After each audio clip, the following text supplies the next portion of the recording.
त्या दिवशी महाराष्ट्र बंद असेल, महाराष्ट्रामधली 50 ते 60% लोकसंख्या इथल्या राज्यकर्त्यांचा करेक्ट कार्यक्रम भूमिका अजून पुढं आलेली नाही म्हणून विनंती करतो।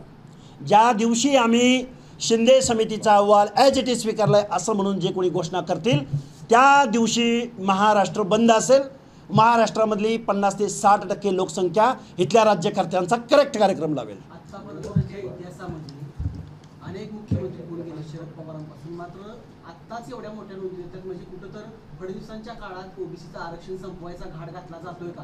नाही, माझं म्हणणं असं आहे, आजपर्यंतच्या अनेक मुख्यमंत्र्यांच्या कालावधीमध्ये अशा पद्धतीचं एक्झर्शन झालेलं होतं। अशोक चव्हाण असताना सुद्धा झालेलं होतं, नारायण राणे समितीच्या माध्यमातून सुद्धा झालेलं होतं, गायकवाड आयोगाच्या माध्यमातून सुद्धा झालेलं होतं।